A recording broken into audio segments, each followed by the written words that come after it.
Welcome to Feed Your Wild, an immersive journey to help you remember your own medicine and awaken your intuitive healing gifts.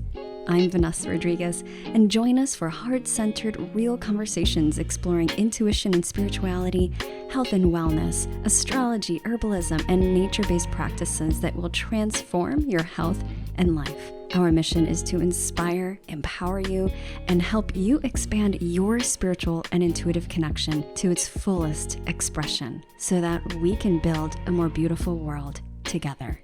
Get ready to feed all parts of your wild self. Hello. Welcome to the Feed Your Wild podcast, and welcome to this special New Year episode. I love these episodes. We go deep into the energetics and the vibe of the year. So not just the new year and this month of January and the Gregorian calendar new year, but 2025, so the year ahead. I'm not going to go into a specific detailed breakdown of each month, but rather we're going to keep it more bird's eye overview, and I'm going to share some channelings that came in from the Akashic Records, as well as some guides and insights through divination that can bring a bit of color to the year ahead. If you are new to the podcast, well, welcome. My name is Vanessa Rodriguez. I am your host and intuitive guide. I'm a mystic mama, Akashic Soul Record channeler, astrology enthusiast, herbalist, and clinical nutritionist. And it is my mission to support you, to help the practitioners, the healers, the light workers to step into your sacred soul-driven mission, medicine, and calling through intuitive-based healing work, using your unique gifts, using your medicine. And one of the ways that I have found that is most supportive in aligning with your gifts and your uniqueness is by knowing thyself. Now, that might be something that you're very familiar with as a healer and that we might see as a meme on Instagram very often or in Pinterest. But really, that's at the crux of so many spiritual lineages and alchemy, is this principle of knowing thyself. And by knowing, it's not just having a sense of who you are. It is truly doing the work to reveal your truth, your essence over and over and over again. And very often it requires some shifts in our environment, in the context of our lives and situations. And my oh my, does 2025 have a whole bag of that for us, waiting to just accelerate our process of knowing ourselves through deep change work. From an astrological perspective, 2025 really does look like the year of changes. And you might be saying, what the F? I feel like I've been through so many changes already, especially since 2020. And I feel like for years now, astrologers have been talking about 2025 as like the year to really look out for, because so many shifts, giant shifts are happening in the sky. So I'm going to go over some of that and what that means for you. And of course, I always recommend tuning into your favorite astrologer, because everyone has their beautiful perspective, their unique lens on it, and take all the bits that resonate and then leave the rest. Because really what this year is about is anchoring into you and trusting yourself, not really relying on what anybody tells you because it has to be filtered through your knowing and through your experience. If you're an OG listener, you might have been around when we used to do Akashic Soul Record channelings every single month. And while that was amazing, I enjoyed it immensely. I learned so much, and there is still so much within all of those readings. They're perennial. Literally, you can tap into them at any point in time in the future, and there's going to be something there that is really supportive for you. But I'm no longer doing those on a monthly basis, and I instead am doing them at these really key pivotal moments of the year. And so one of them is the New Year's episode. So I am sharing the Akashic record channeling that came through for 2025 toward the end of this episode. So if you want to stay tuned for that, then hang tight until the end. And if you just want to skip there, then go ahead. I'll probably have the timestamp in the show notes for you once I've completed this recording. So go look for that, and I hope you enjoy.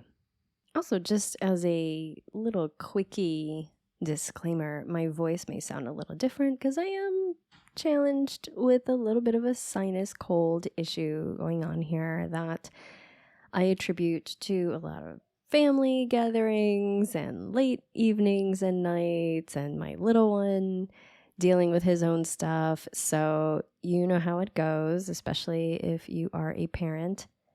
I hope the difference in quality of my voice doesn't detract from today's insights. Maybe it adds a little bit to it, hopefully. So where to begin? My goodness. Well, let's first start off with the year 2025 and the numerology of that. So if we look up the number of 2025, the numerological number, it's 2 + 2 + 5, which is 9. So here we have a 9 year. And when we look at card number 9 in the tarot, the archetype in the major arcana, we have the Hermit. And this is interesting because I'm actually hosting a private 6-month high-touch intuitive mastermind for healers. It's called New Earth Intuitive Healer Mastermind. And the Hermit was channeled through as our primary guide for our 6 months together, which starts this month, actually, January through June. And this was not, in connection with the year 2025. The Hermit really did come in as a primary and overall guide for our mastermind, which I just revealed to those of you who are inside of my mastermind the other week. So I love this overlapping and the fact that the Hermit is also the archetype and the guide for 2025 on a collective level. So let's break down the archetype of the Hermit for a moment. And then we're going to move into an overview of a channeling through tarot that came through that really brings a lot more color and fills in the lines that Hermit has really set forth. So the Hermit is ruled by Virgo. Virgo, very much sacred service, the Vestal caretaker.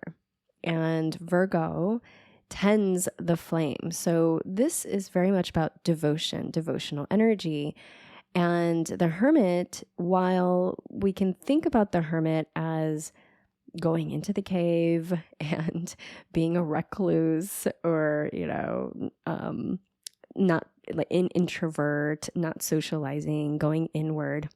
Yes, there is an element of that, but the Hermit is actually a seeker, a very deep seeker. And there is this deep sense of curiosity, of being called within, because the Hermit knows that the answer to every question that Hermit has is coming from within the self, and drawing back. When we can draw back in our energy, we can take that energy and the currency of our attention and do that inner work and that inner exploration that can be much more fruitful than it is looking outside of ourselves for answers.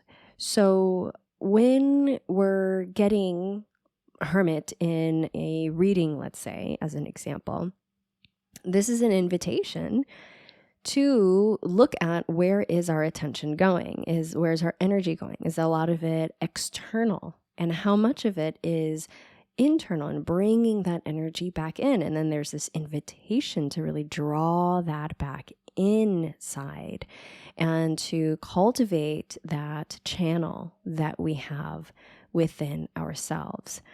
This is a time where we move outside of that go, sort of like linear timeline, goal-setting type of mentality, which I feel, especially this year and this day in particular, can really conjure up.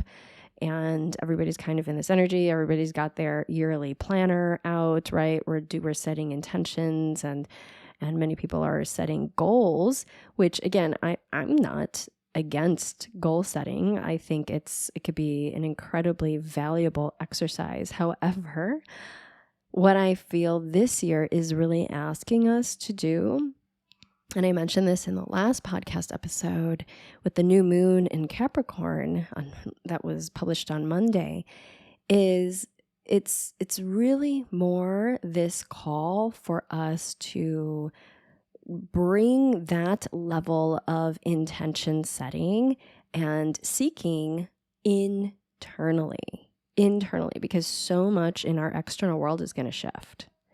So much in our environment is going to change.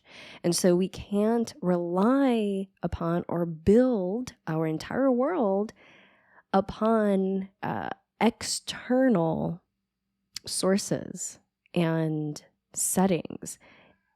It must be built from within, right? That foundation. Hermit is this reminder of the importance of dropping into that very sacred space of our inner world, of no time and all time, getting slower with our pace. And slower doesn't mean everything is going to take longer.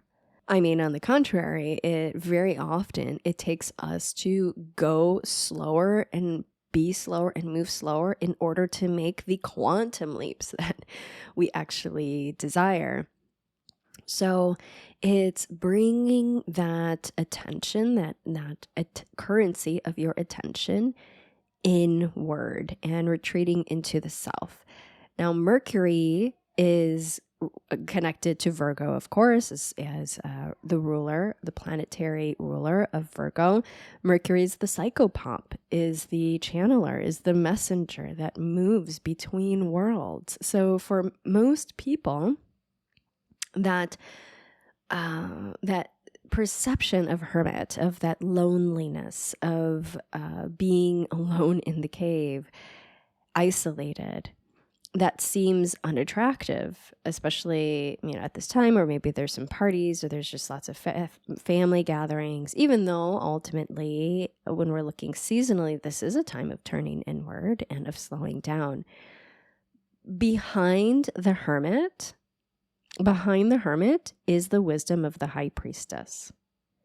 In all of my programs and mentorships, we meet high priestess. Now, high priestess is an incredibly important guide when it comes to intuitive work and intuitive healing work. I would argue that high priestess is a foundational field of consciousness and way of being that every spiritual seeker, healer, intuitive, any person who is here because you feel that you are here to contribute something to the world and that you have your unique medicine, we must connect with and cultivate high priestess consciousness within the self in order to access those levels of knowing, the insights, that channel, to be able to be who we came here to be and ultimately do the work that we came here to do. It's really difficult to hear those insights, those wise voices within, if you're being inundated with a bunch of noise outside of yourself, if you are in the middle of a party, if you are tuning more into the voices that are outside of yourself and the opinions that other people have. So Hermit is the threshold. The Hermit is the guide that's going to take you to the space where all your questions will be answered, because it's about living the question, not receiving it from some external source. So I love that we have this Hermit year, because as you will hear, and maybe you already know, with so much change happening in 2025, and even if circumstantially, like in your external world, it doesn't look that different. Like, let's say there's not that much actual change in like your job or your relationships. So much of this is frequency based that it literally will impact you on some level. I'm gonna guess for most of us, it's an inside job. It's internally. So our internal world, which is ultimately what leads to the creation of our external world and our perceived reality, that is what is going to shift and change and be radically different by 2026. So Hermit is saying, yeah, babe, it's all inside. That's where we need to place the focus, and hold the energy, hold the lantern, and hold the attention, so that we don't get distracted or detracted from where we are meant to go. By the way, if you are a healing artist, a practitioner, and you are interested in my private mastermind, we actually have some space available. We had our initial kickoff call, but all calls are recorded, so you'll get access to that. But we don't actually officially start until this month, and we have a couple calls each month. This intimate 6-month mastermind is for spiritual practitioners and healers who are ready to access deeper layers of their medicine and spiritual gifts, navigate the evolving landscape of healing work in 2025 and beyond, find sustainable ways to serve others while staying deeply nourished, and you get to connect with fellow healers who understand the weight and the wonder of this work. So with this mastermind, this is really my prayer in creating this, was to serve you in getting clarity on your unique soul purpose and roadblocks. So there's going to be one-on-one bespoke intuitive guidance with me, as well as sisterhood support. We have our group going. It's incredibly intimate and small.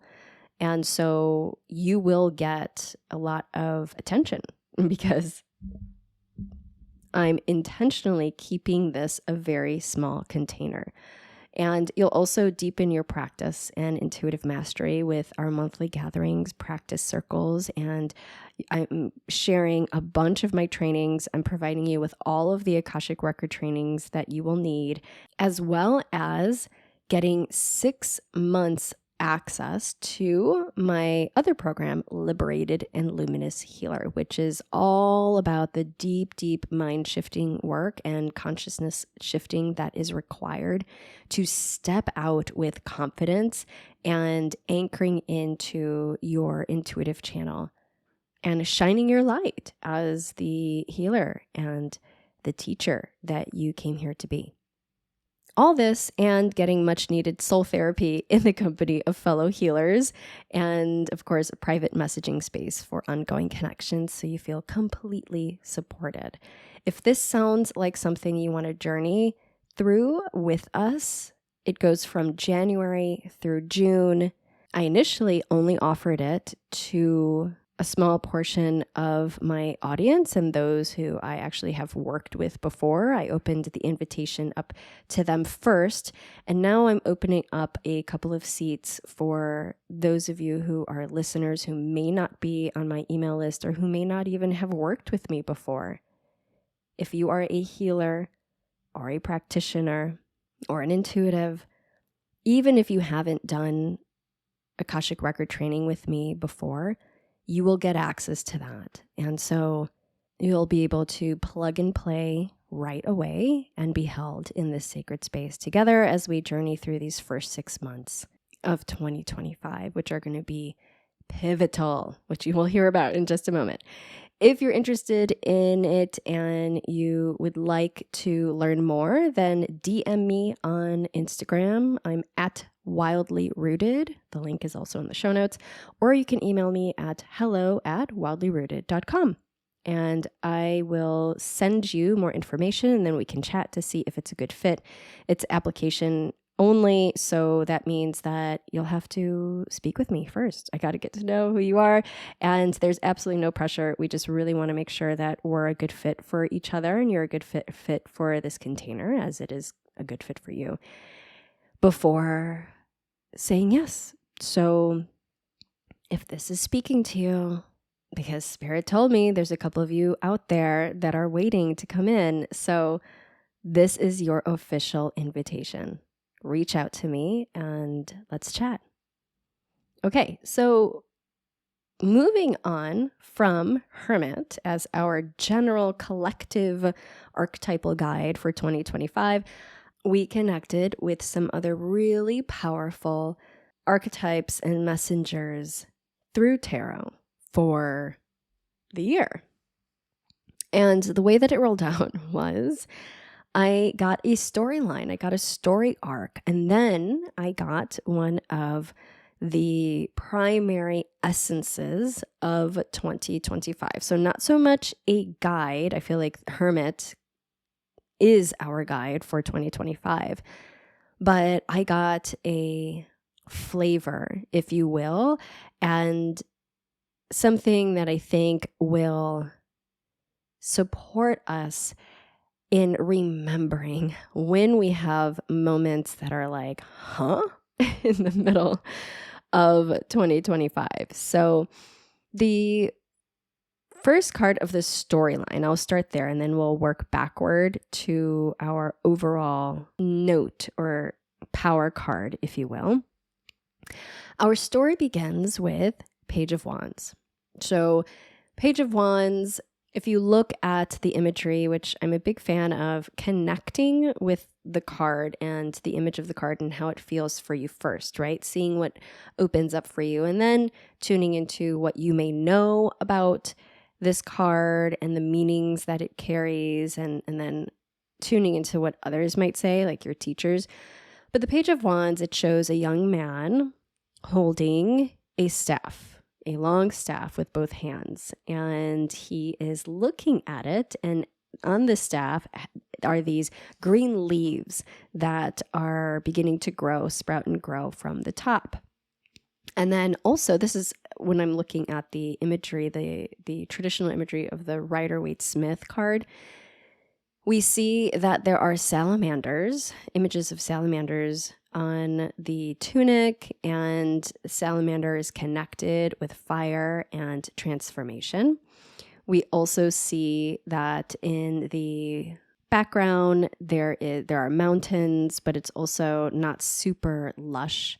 It's kind of missing the greenery and the fertility. So it seems that the page, which is typically, it's the beginning of the court cards, right? We have the page, the knight, the queen, and the king. So the page is the beginning of this journey of mastery, if you will. And the page has this sort of divine naivete that can be very helpful and useful in the beginning of anything, really. Because if we knew all the answers and where things would end up, would we actually do the thing in the first place, right?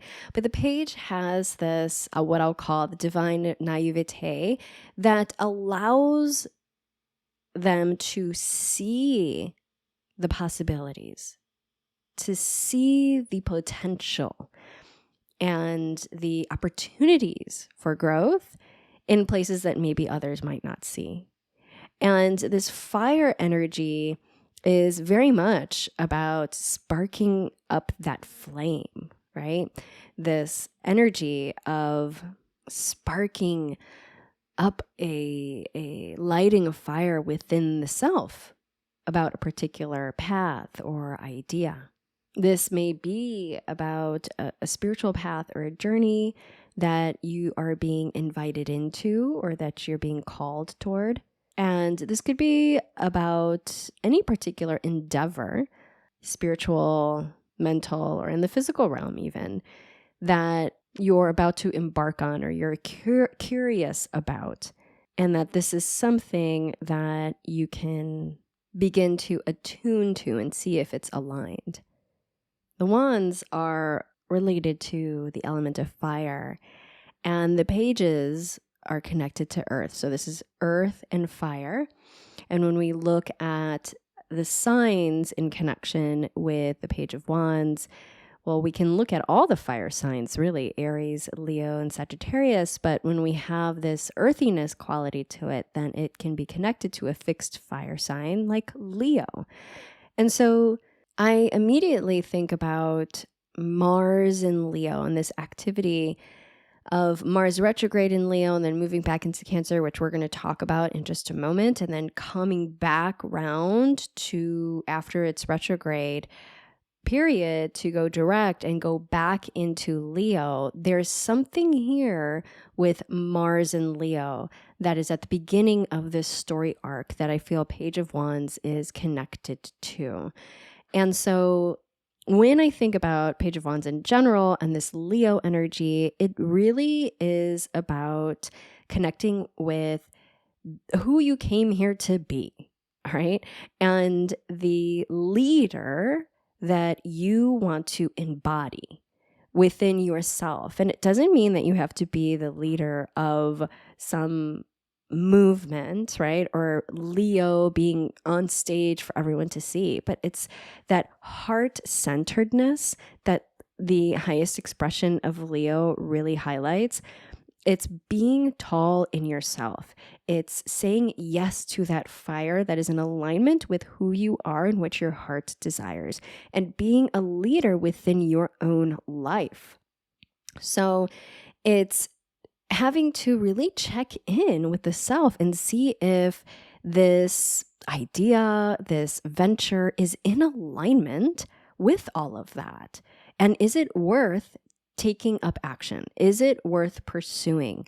Because if it's not in alignment, then what is it really for? What is that curiosity and that attraction to this shiny thing? What is that really rooted in? So we have to get very clear with who we are, right? To make sure that this thing is aligned. And it may not even have to do with action per se, although very often wands and the element of fire does have to do with action. If we're thinking about Mars retrograde Leo in Leo and then coming back direct, there is sort of this redirection of actions or this internalization of reassessing the actions that we'll be taking in the areas of our chart that are ruled by Leo. So take a look at the house that Leo rules in your birth chart. I feel like Page of Wands that came in here in this first part of this story arc is having something to do with that particular area of your life, that stage, that where these energies are going to play out. So this is, I remember Lindsay Mack, who we had on the podcast, and her beautiful work with Soul Tarot. I remember her teaching something about Page of Wands as being a homecoming with these various parts of ourself. And I really love that because that's ultimately what Leo is about. Leo is like being unapologetically yourself, right? Shining your light in the world in your unique way, but in a way that is sustainable for you and supportive for what it is that you are here to be and to do. And that's where that alignment piece comes in. And Leo is also not just about uplifting the self and shining your own light, but it's also helping others to shine their light as well. Like you give permission to others to shine their light when you can shine your own light. That's very often how it plays out. And so I feel that Page of Wands is this, it's that moment that's really necessary moment before taking the actual action. So this is perfect Mars retrograde moment where we're first checking in. We're checking in and we're setting those intentions to make sure that any action we take moving forward is really in alignment with what we came here to do, who we came here to be. And respecting your body, your energy levels, rather than pushing yourself and then feeling burnt out or having shame around not being able to do all the things that you desire to do. The second card in our story arc for the year is Ten of Swords. Yes, Ten of Swords. I wasn't so surprised getting this one, honestly. Ten of Swords is one of those cards that, if you're not familiar with tarot, it's one of those like, quote, scary cards that a lot of people are afraid to get. Others, including, as an example, the Death card or something like that. Now, all cards are a facet and reflection of life experiences and archetypal experiences in life. And yes, there are things that we don't like to experience. Yes, there are very challenging things that we can experience that we're like, just do not. That hurts. That really hurts. So I'm not going to downplay the pain. I'm not going to downplay the trauma and the, potentially really terrifying and horrific things that have and can happen. Okay. So we're not going to whitewash things here. But what I have received in this channeling, as I received Ten of Swords, and we got Ten of Swords here, and what I also have seen in my own life experience and working with clients with Ten of Swords energy, is that there is so much more here about rebirth and the regenerative principle that comes with death than there is about, quote, bad news, period, end of story.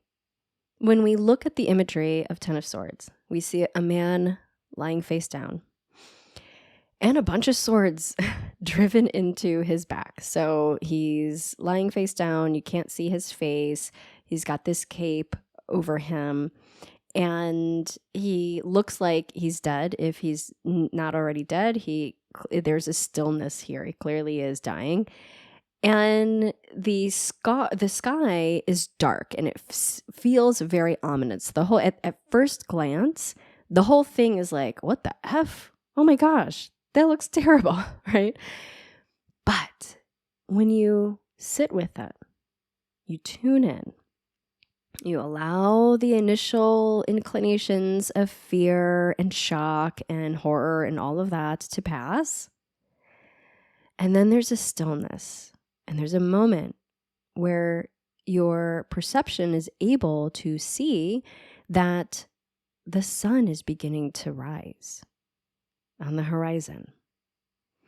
And there is this sense of renewal, like something new is coming. It's not the beginning of the night, it's actually the end of the night. and there is this calm sea. It's not in the middle of the storm, it's after the storm. And so there's something here that actually feels very peaceful. With Ten of Swords energy, it's intense. Yes, it's intense. But it is more about a rebirth and an indication that something that you have been living through, something that you have been working in and with, or someone investing, something that you've been investing yourself in, or your energy, your time, your thoughts, your emotions, there's an indication that the way that you've been relating to that is changing, it's ending.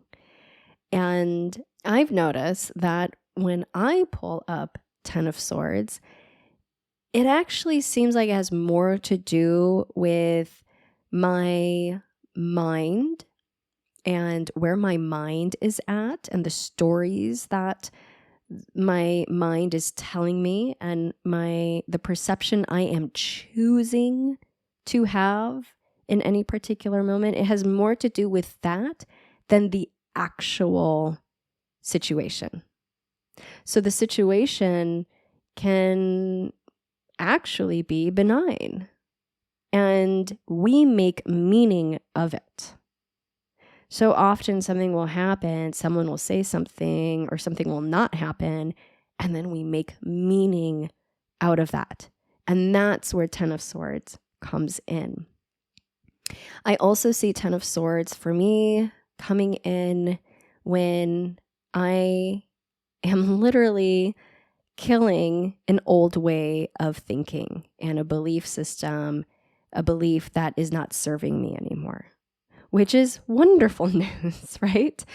But it can be intense because it's not something that our mind wants to let go of, but it's deep, deep work.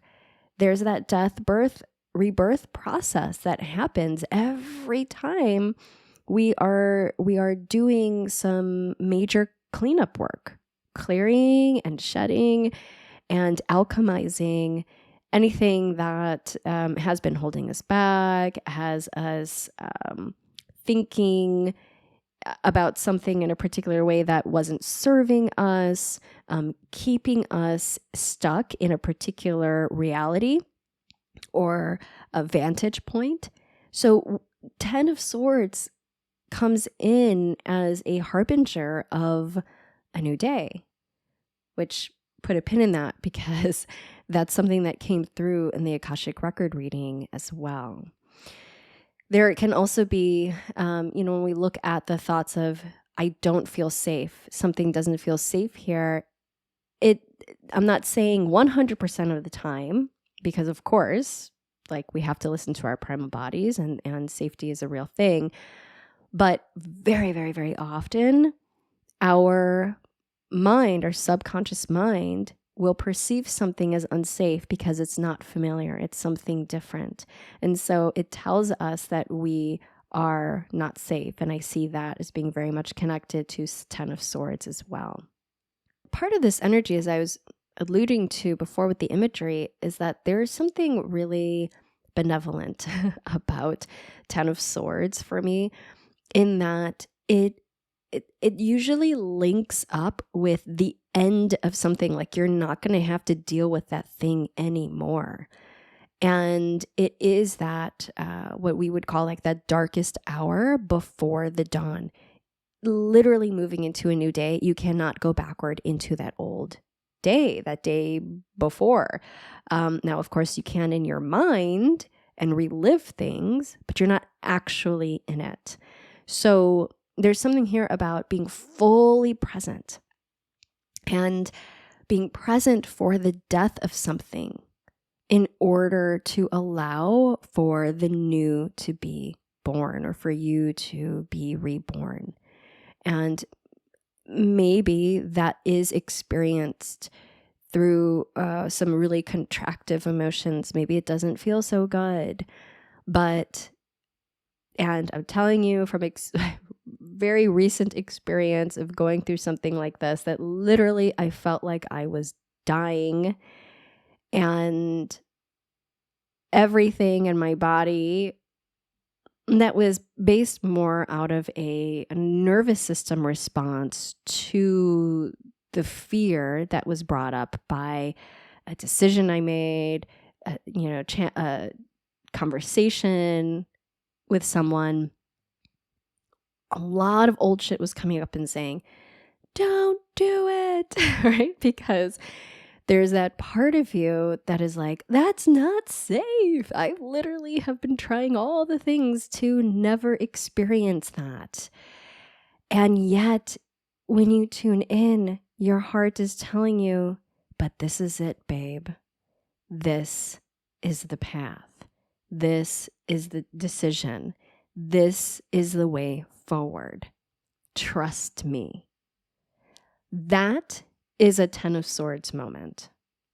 And you have a choice in that moment. It can be really confusing because you're like, well, I'm supposed to trust my body, and my body feels like it's dying and that it doesn't want to do this thing.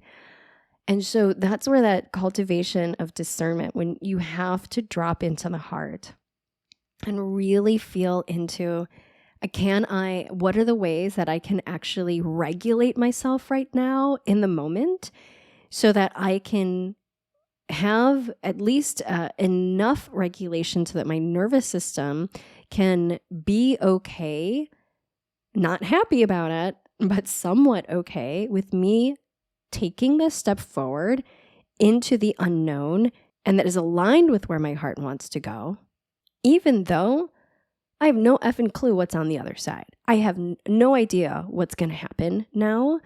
And it's going to feel like I'm suspended, and maybe I'm still, my nervous system is still a bit dysregulated. But can you cultivate the practices and ways of supporting yourself in order to make those leaps, decisions, choices, moves that focus more on the sun coming up on the horizon, on that new day, despite the swords and the ominous dark sky?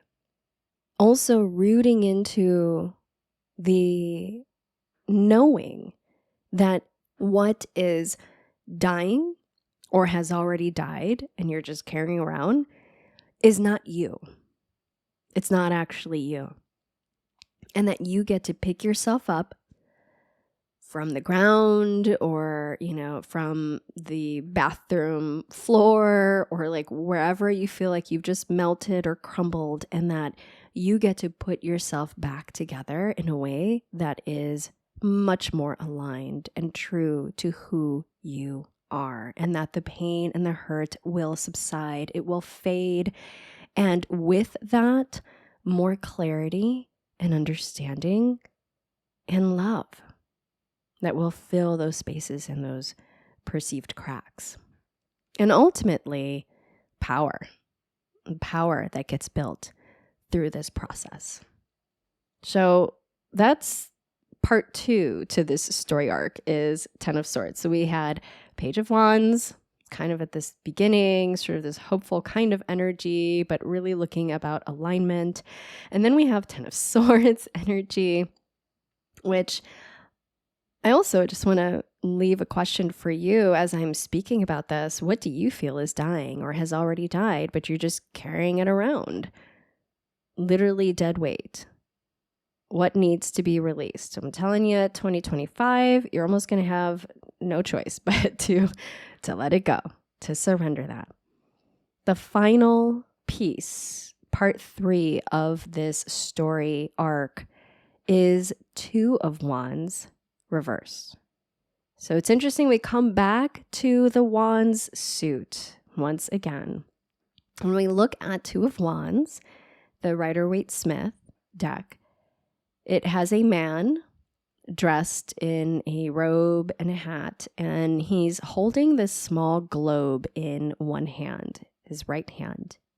So literally, he has the world in his hand. But he's at his castle, or a castle, And one of the wands, while in his left hand, holding it upright, the other wand is anchored to the castle. So he hasn't left the castle yet. He's looking out at the land, and it looks very fertile. It looks very positive.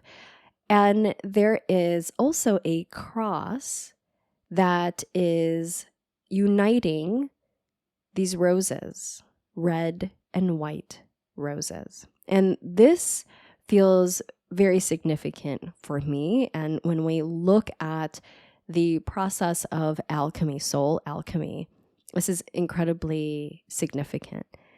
In alchemy, there is what's known as the rosarium. The rosarium is the rose garden. It refers to the enclosed and secret garden, or the sanctuary, in which alchemists did their work.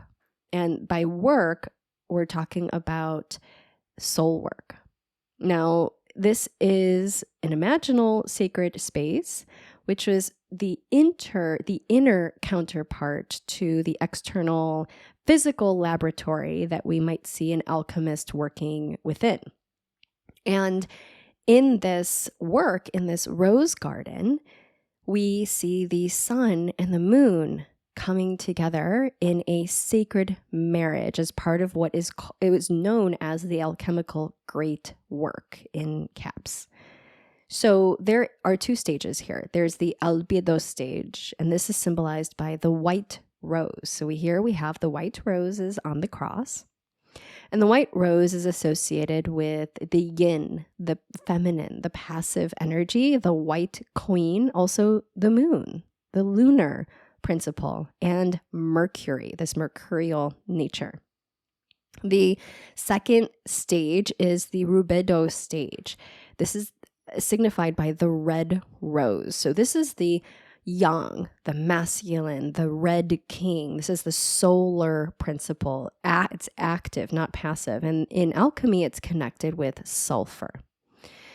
So within the human experience, what these refer to are the integration of that feminine and masculine principle, the yin, the yang, the logical, action-oriented consciousness, that's really solar based, that is combined and integrated with that intuitive, receptive, lunar quality of the soul. And we have to integrate and have these two parts of ourselves consciously conjoined or married, this sacred marriage within the self, in order to get to the greater work that is kind of the point of alchemy. When we look at it on a cosmic level, the sacred marriage here really symbolizes the mystic union of opposites and the marriage of spirit and matter. This integration is important because it's from this point of unity within our consciousness where the next stage begins. And that's the transmutation of that integrated self into gold, the whole point of alchemy. A beautiful read on this, if you're more interested in connecting with the sacred rose as it relates to alchemy and beyond, is Mara Freeman's book, Sacred Rose, The Soul's Path to Beauty and Wisdom. It's a wonderful book. She put a lot in there, weaving in. She also wrote Kindling the Celtic Spirit. Wonderful author. And so if this is conjuring something up within you that you're like, oh, I want to know more, then highly recommend you check out her book. I want to point out that we have the Two of Wands here reversed. So we're talking about all of these things that have to do with this inner sanctuary, right? This part of the integration of these aspects of the self. And the person in the picture of Two of Wands hasn't gone out into the world yet. So it is an inside job. And that actually is what this reversal is really emphasizing. It's encouraging you to really bring that attention inward again and to focus on you. With this one and fire energy, what lights you up? After moving through that 10 of Swords energy, you get to start this new day. And where do you want to begin? And where do you want to go? So perhaps you may have felt like, oh, where I was going isn't actually in alignment anymore. This archetype in this card is really inviting you to go back, reconnect with your inner self, to integrate what you have discovered and learned through Page of Wands and 10 of Swords, and then make those tweaks and adjustments that are necessary in order to move forward eventually in alignment. But this isn't actually about movement just yet. And it really is pointing back into this inner world and this holding place before something is about to happen. Again, we may feel impatient about it.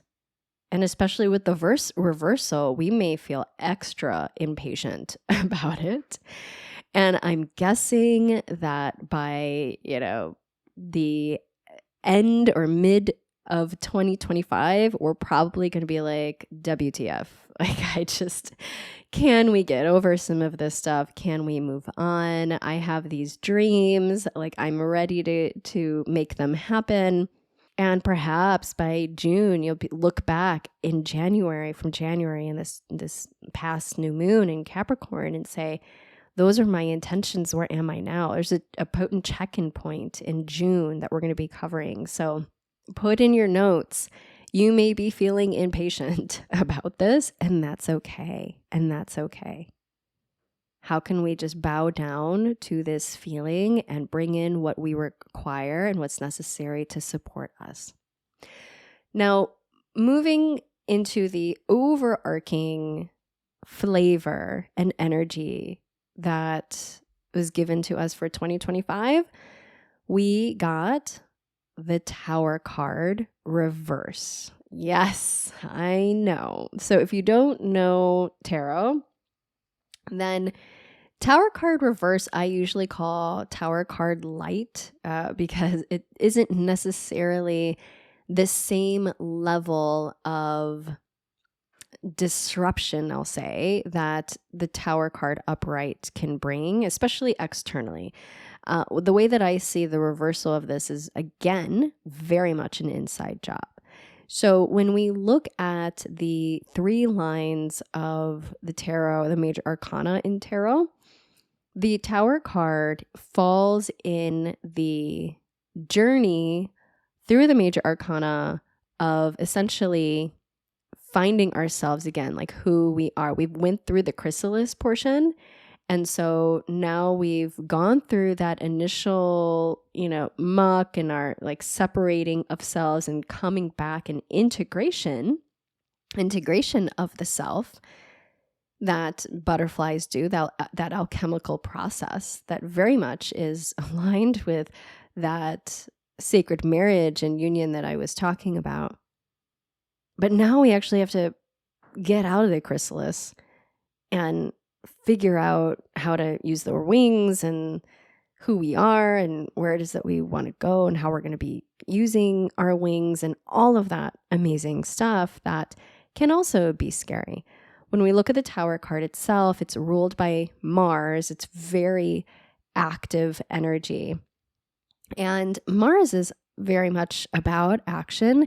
But as I was saying, Mars really tracking, because there's so much fire here and is very connected. I feel like because we keep getting these cards that are wands and then the Tower card, which is ruled by Mars, Aries is incredibly significant this year. And that's because so many of the planets are moving through Aries at some point in 2025. So here we are again with Mars and the Tower. Tower is here because Tower is here to free us. It's here to take that Martian energy, light that fire, throw down that thunderbolt, and break apart what was never really working in the first place. Because if it was, it wouldn't have broken apart. There are also ways of looking at it as like it was working exactly as it was designed. You know, maybe it was not meant for you to be building upon forever, but right now things have really shifted and it requires you to rebuild the foundation to build something anew. So it is here to free us from perhaps a belief system or constructs, mental constructs, or behaviors that are not serving us, or relationships that are not serving us, or careers or businesses that are not serving us. Something is not in alignment and it's not working out. I feel like the Tower card also has a lot of Uranus and Saturn energy as well as Mars. So both of the malefics, right, that don't feel so good sometimes. Definitely more Mars forward with that fire kind of energy and striking kind of energy. But Uranus is like that unexpected change and shift that the Tower card can very often embody. And Saturn is like the changing of the structure and bringing some of the hard lessons that Tower can often also embody. Tower can really highlight that what was built and the walls that were risen around something that was a perceived sense of security or, where it is you thought you wanted to go. Tower says all of a sudden, they're not actually working. They're not working the way that you wanted them to. The structures are too constricting or narrow for you, or they're not solid. So again, this can be really on any level. It could be the beliefs or the principles that we hold, or our professional and financial security ideas. It could be the personal or platonic, romantic relationships. In any case, the Tower really represents this energy and idea that what was maybe supporting us, or we perceived as being supportive or benevolent, maybe like as a defense as well and protection, are not actually working, at least anymore, or maybe they never did. And so it can be a startling and surprising experience. It can be a spark of an idea or a sudden realization. It could be a shock to the system. And that's what that Martian energy is really connected to. And it's this sudden change that can often feel like disaster, but again, it's after that first initial shock that then we get to see what we really haven't been able to see or didn't want to see before, which is that, we are actually more free now. We have been liberated from something that was actually a burden when I thought it was something that was supporting me. Sometimes this understanding and breakthrough can be triggered by an external event, but with the Tower reversed as we got it, I'm really getting at this as it's, again, internal. It's some sort of an internal recognition of our own that we come to, which can be just as jarring, right? But it feels like this whole energy and whole story arc and flavor, it's an inside job. And so while we might see some really big changes externally and maybe on the global stage, on a personal level, all of these signs are really pointing to the importance of doing the inner work and placing our focus and attention there. Even if it's at this much more kind of subconscious way, it's going to reverberate out into your perceived reality. So it may take some time. That Tower reverse energy might actually take some time to be shown more explicitly in your reality. If we were to name the year 2025 based off of the Tower reverse and then also with Hermit energy, I'm going to say it's the year of personal shifts, transformation, and reclamation. I am now being shown, as I'm saying this image of this meme that perhaps you have seen on Instagram or TikTok of Winona Ryder, and she's in this scene in the movie Heathers where she's all bloody, like she's dirty, and it seems like she's got bloodstains on her face, and she has this look in her eye like bring it on, and she's smoking a cigarette, and the meme that's written is hitting rock bottom on purpose because I understand alchemy. And this is so perfect for this moment because it's like, let's fucking go kind of energy, but it's not about actually going anywhere. It's not actually taking that giant leap forward. Now, I'm not saying don't take action, but what I am saying is that that's not the primary focus. The primary focus is, who are you being? Right? That Winona Ryder kind of energy of like, here I am, bring it on. And I also love it because Winona has her Sun, Mercury, and Venus all in Scorpio, which is ruled by Mars, and in the 12th house, which is like one of the dark houses. And, you know, like speaking of going really deep, and the 10 of Swords card, Tower card energy that feels very 12th housey. This is just like the perfect image. And you know, if we were to have a mascot, I think of this year, a meme mascot, that would be it. When we look astrologically over the next 18 months, I've been talking about the year of change and so much, we're going to see all of the outer planets changing signs, and a lot of that happening in this year, 2025. So it's really remarkable in terms of a shift of energy. And I think we're moving into a completely new paradigm through 2025 as sort of this birth canal, part of the birth canal that we have been in anyway. And the way these planets are changing signs is this wave pattern where they are moving into the new sign, but then they go back to the old sign.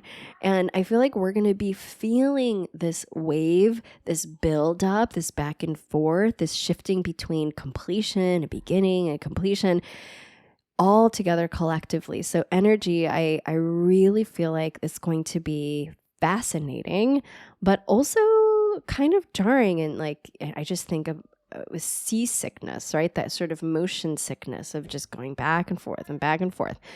We begin the year with Jupiter in Gemini, and in June it moves to Cancer. And Saturn is between Pisces and Aries this year. It goes between Pisces and Aries. It hits one area, the first degree of Aries. So the highest degree it will reach is the first degree of Aries, and then it's going to retrograde back into Pisces, and it's going to go between those 2 degrees all year. We also see Uranus going between the end of Taurus and the very beginning of Gemini. And we see Neptune going between the end of Pisces and the beginning of Aries. So we have both Saturn and Neptune kind of just riding that line between Pisces and Aries. And they operate at the end of the sign that they have been in. They're touching in the new sign and then they're going back. So it's this wave-like pattern that they are doing. And it's like this new development, but we're not quite finished yet with the old stuff. And we're going to scoot back into the old sign. We have Pluto that has fully entered Aquarius now and is staying in Aquarius for the next 20 years or so. And that happened last year, but I feel like it's kind of that initial point of this big change that was happening starting then in 2024, but ultimately now really rooting in 2025. So 2026, we're going to really feel the difference when Saturn fully goes into Aries in 2026. And then in 2026, we see Uranus fully moving into Gemini. And then Neptune is completely into Aries in 2026 as well. So 2026 feels more like a culmination, a resolution year. And 2025, we feel more of this transition and shift and change. So that's where a lot of that energy I feel is coming from. And honestly, when we look back, I don't know when in history we experienced anything like this in recorded history, at least. I would love to know if you know of other folks or astrologers who are looking into this and have found similarities. That would be amazing to just kind of tune into that and glean what might, come into being for this year. But of course, we're going to live through it. So it's all good if we don't have any previous indication of what we might experience coming soon. Now, Saturn and Neptune in Aries, like I was talking about Aries and this fire energy ruled by Mars, cardinal energy, initiatory energy, fire, action. Aries is about taking charge and courage and that self-sufficiency. So with Saturn and Neptune dipping into Aries, it's like, it's making Neptune really connecting in with the dream, with the spiritual aspects of things. So like spiritual leadership, that's what I get with Neptune and Aries, and making the dream real and lighting up the dream of others, get that spark inspiration that you get to light up for others. As a leader, as the one that is the way shower, right? Aries is a trailblazer. So the you that you've been dreaming into being, this is their time, right? This is your time. And also those who are in a teaching role or who are the trailblazers, you are here. It's not just about to gain followers, right? That's not what this is about. This is really about empowerment and lighting others up. So this is supporting them in their sovereignty, in their gifts, and lighting up what they have to share with others as well. With Saturn and Neptune in Aries and Saturn and Neptune just journeying so close to each other, this also feels like, yes, there's this spiritual quality and empathy, but it feels like it's grounded with boundaries and structure. So this is not just willy-nilly opening yourself up to anything and oversharing and not having boundaries with your clients or your family, your people. No, this is like, I'm coming in with the structure, with the boundaries, with the pathway, with the fire, and I'm connecting it to my spiritual knowing and prowess and my ability to empathize and to feel deeply. We also see Neptune that's going to have a conjunction with the North Node in the very first degrees of Aries. And so this is especially about new beginnings and Neptune, this Neptunian energy really being connected again to that the spiritual qualities, the unseen, but also unconditional love. And so that Martian quality can, in its lower expression, can be fighting, right? Can be cutting. But when you bring in Neptune, and there is, like, in its highest expression, there's a softness that comes with it. It's not as burning or edgy.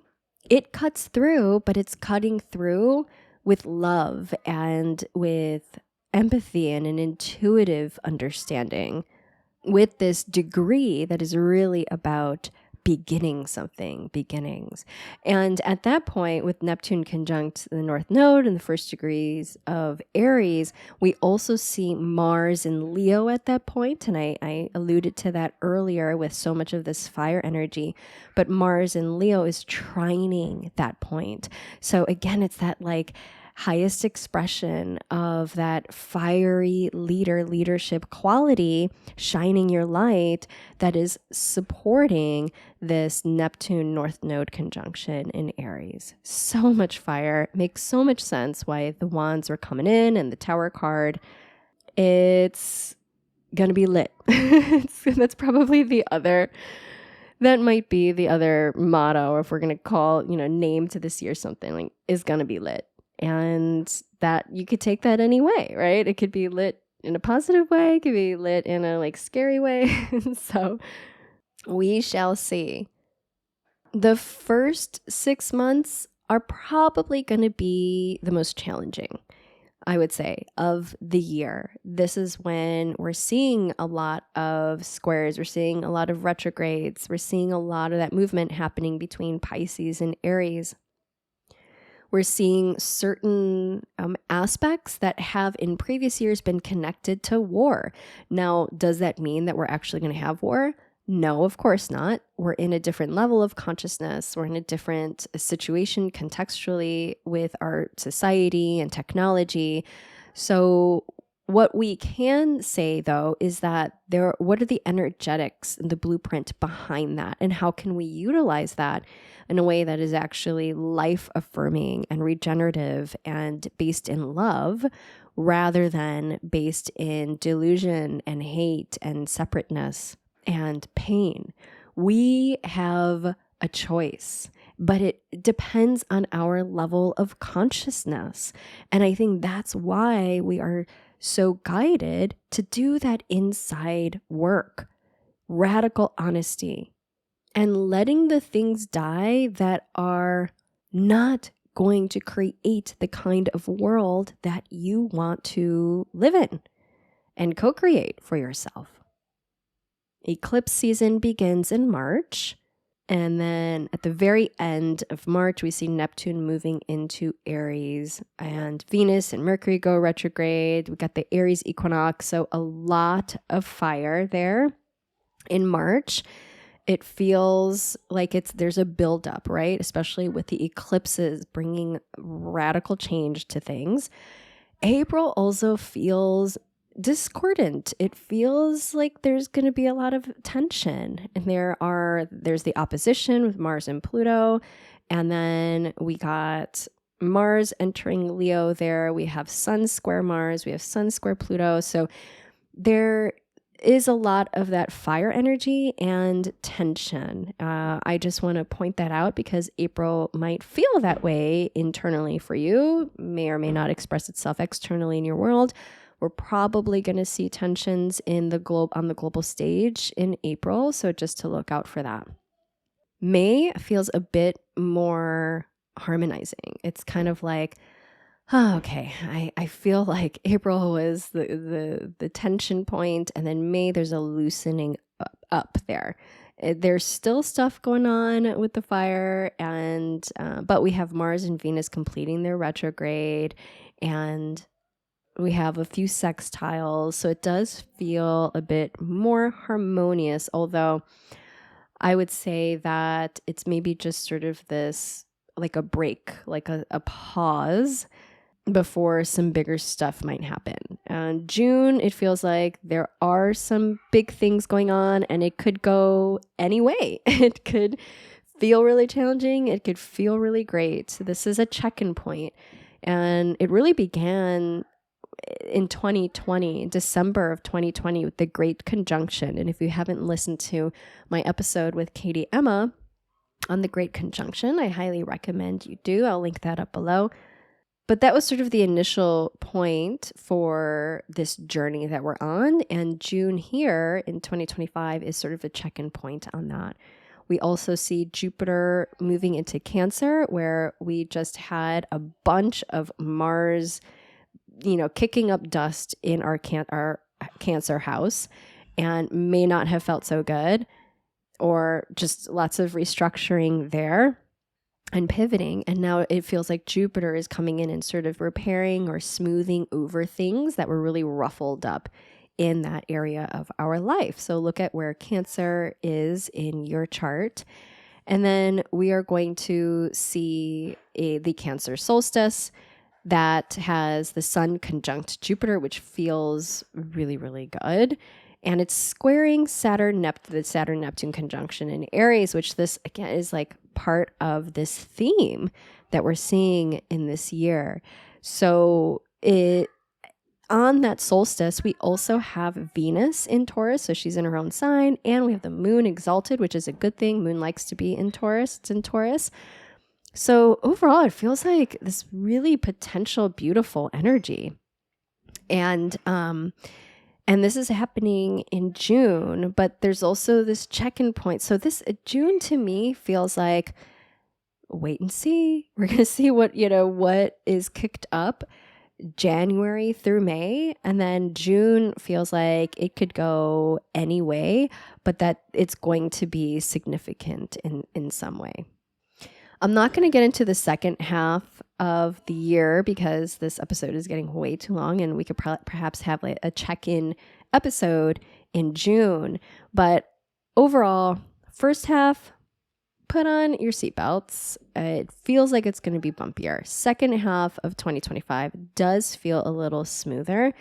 And we're going to see, I think, a lot of what comes up from the major initiations of those shifts that begin in the first half of 2025. All right. So with that, I want to change the pace a bit and tune into our Akashic Soul Nourishment channeling for 2025. If you are not familiar with my Akashic channelings or the Akashic Records, I have an entire episode 56, that is all on the Akashic Records. It's Akashic Records 101, what they are, how I came into the working with the Akashic Records, or how they found me. And I go over all of the frequently asked questions about it. So you can listen to that episode after this one to get some orientation around the records if you've never heard of them before or you're not familiar.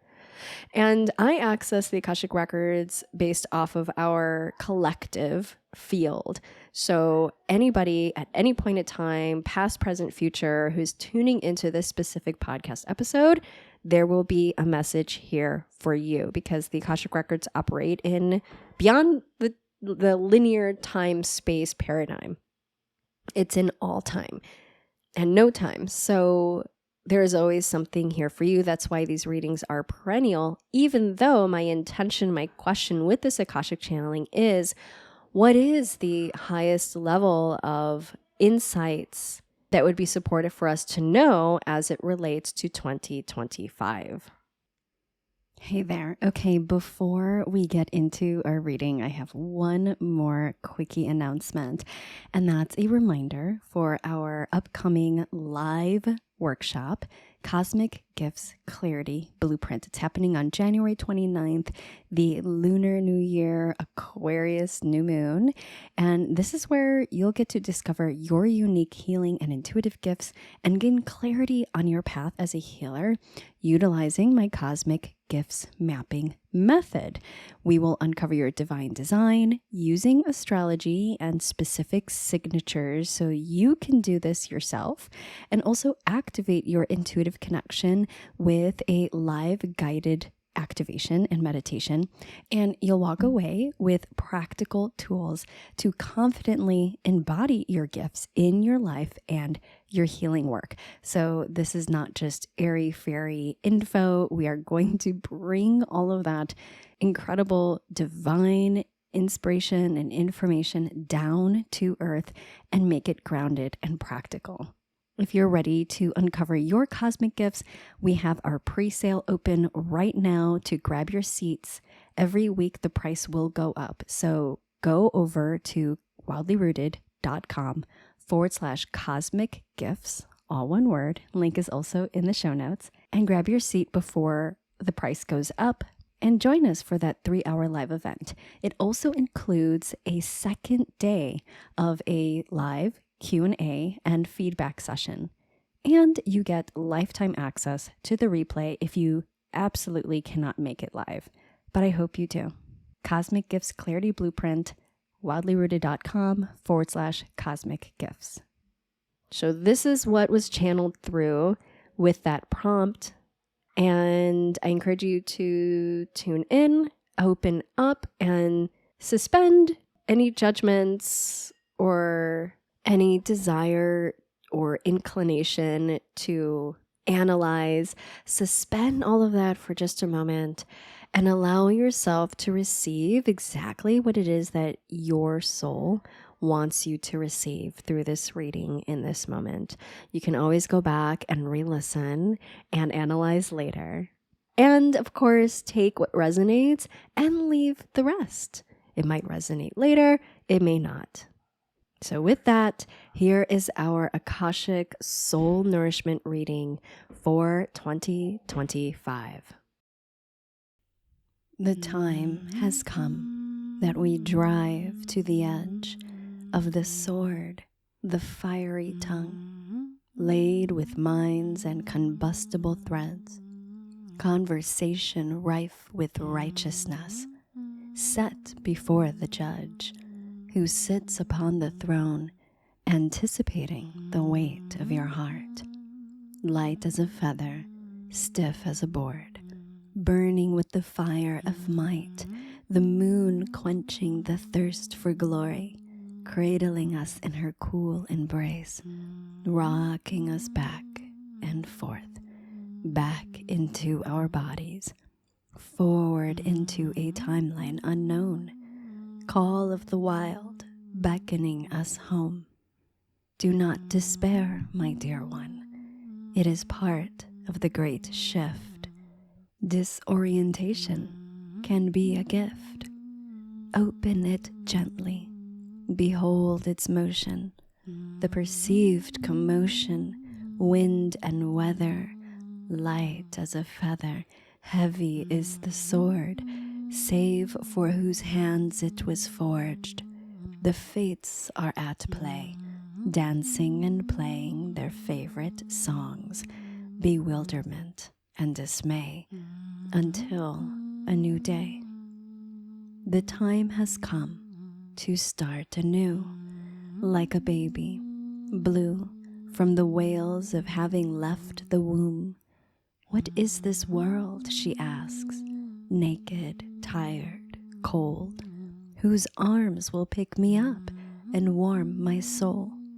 That divine embrace from her we all seek, cosmic mother, who's found in the moments just after rebirth, the dawn of a new day, warming our gaze, dissipating our pain, spontaneous remission from chronic devices that held you in reality trapped by vices, suspended in between that which was and the coming unseen.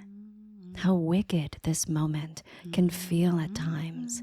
Nowhere is up as time unwinds, revealed beyond the days and minutes, lies you beneath the rock and rumble. As you fumble and crawl out of the debris, you look back in disbelief. Was it all a dream? How could that crumbling world be real? A formulation of pieces and parts, half-truths and pipe dreams, it seems. The way forward is by heart, not head. Instead, leaping into worlds unknown, remembered by flesh and bone. Do you understand now? There is nowhere to go, no mountain to climb, nothing to achieve that isn't already a living seed, winking and waiting patiently for your moment of realization and culmination of internal conditions to sprout and set in motion. The recreation of your universe.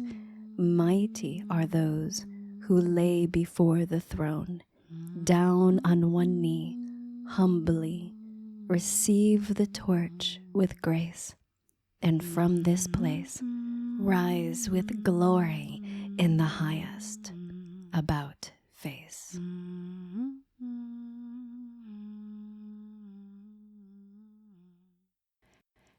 And that was our reading, our New Year reading for 2025. I am sending you all the blessings, the love, and let's stick together.